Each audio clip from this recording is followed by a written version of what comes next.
ஒரு அழகான காட்டில் சிங்கராஜா வாழ்ந்தான். எல்லா வனத்தினரும் அவரை பார்த்து பயப்பட்டார்கள். அந்த சிங்கராஜாவை யாரும் எதிர்க்க முடியாது.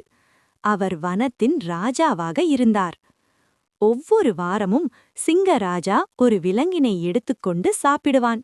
மற்ற அனைத்து விலங்குகளும் அதை பார்த்து மிகுந்த பயம் கொண்டிருந்தனர். ஆனால் ஒரு அறிவாளி நரி இந்த எல்லாவற்றையும் கவனமாக பார்த்து கொண்டிருந்தது. அந்த நரி அவனுடைய ஃப்ரெண்ட் ஆமை 2 பேரும் மீட் பண்ணாங்க. 2 பேரும் சேர்ந்து இந்த சிங்கராஜாவை எப்படி தோற்கடிக்கலாம்னு பிளான் பண்ணாங்க. ஒரு பெர்ஃபெக்ட் பிளான் போட்டாங்க.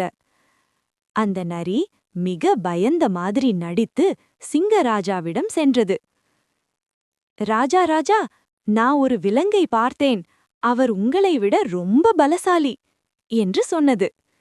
எனக்கு ரொம்ப பயமாக இருக்குது ராஜா, நீங்கள் வந்து பாருங்கள். நரி அப்படியே சொன்னது. சிங்கராஜா அதை கேட்டு ஆச்சரியப்பட்டார். நரி ஒரு பெரிய குளத்துக்கு சென்றது. அங்கே சிங்கராஜாவின் ரிஃப்ளெக்ஷன் தெரிந்தது. சிங்கராஜா ரிஃப்ளெக்ஷன் பார்த்ததும் கர்ஜித்தார்.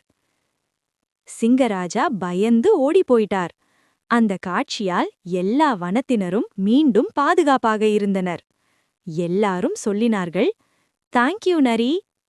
நரி தந்திரமாகவும் புத்திசாலியாகவும் செயல்பட்டது. இன்னும் நிறைய கதைகள் இருக்கு. இங்க நம்ம கதை சேனலை சப்ஸ்கிரைப் பண்ண மறக்காதீங்க.